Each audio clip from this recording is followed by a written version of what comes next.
অনেকেই আমাকে home schooling নিয়ে বলতে বলেছেন। অ্যাকচুয়ালি হোম স্কুলিংয়ের আমি খুব একটা পক্ষে নই, যদিও হোম স্কুলিং খারাপ কিছু নয়। আমার একটু বায়াস আছে, ব্যাপারটাই বলে দিই আমি প্রথমেই। আমার কেন বায়াস আছে, কারণ স্কুলটাকে আমি কখনোই পড়াশোনার জায়গা হিসেবে ভাবিনি। স্কুল হচ্ছে সোশ্যালাইজেশনের জায়গা, যেখানে অসংখ্য বন্ধু, অসংখ্য স্তরের বিভিন্ন লোকজনের কাছ থেকে, ছেলেমেয়েদের কাছ থেকে একটা সোশ্যাল স্কিল তৈরি হবে।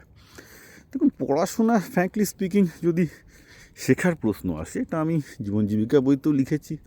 আপনি পৃথিবীর যে কোনো এডুকেশনিস্ট, যারা বড় বড় আমার থেকে অনেক বড় শিক্ষাবিদ, আমি তো শিক্ষাবিদই নই, তাদের সাথে আপনি কথাবার্তা বলে দেখুন, সবাই আপনাকে একটা কথা বলবে, শেখা যেটা ব্যাপারটা একটু লার্ন, এটা আপনার ছেলেকে বা মেয়েকে নিজেকেই করতে হবে।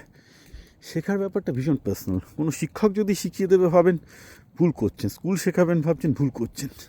স্কুলের ভূমিকাটা সম্পূর্ণ অন্য। স্কুলের ভূমিকা হচ্ছে সেখানে ছেলেমেয়েরা যাবে, খেলবে, একে অন্যের সাথে কথা বলবে, বোঝার চেষ্টা করবে, বন্ধুত্ব তৈরি করবে, বিভিন্ন টিমে কাজ করবে, বিভিন্ন রকমের যেটা সোশ্যাল স্কিল বলা যায়।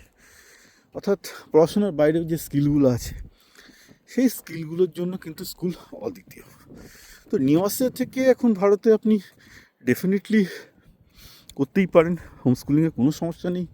ছেলেকে ভালো করে তৈরি করতেই পারেন। অনেক বিখ্যাত ব্যক্তি হোম স্কুলিং করে বেরিয়েছে। বাট পার্সোনালি আমি মনে করি মানুষ সামাজিক জীব, এবং সেই সামাজিকতাটা লোকে স্কুলেই শেখে। এখন যদি সেই হোম স্কুলিং বন্ধ হয়ে যায়, তাহলে সামাজিকতাটা কোত্থেকে শিখবে আমি কিন্তু জানি না।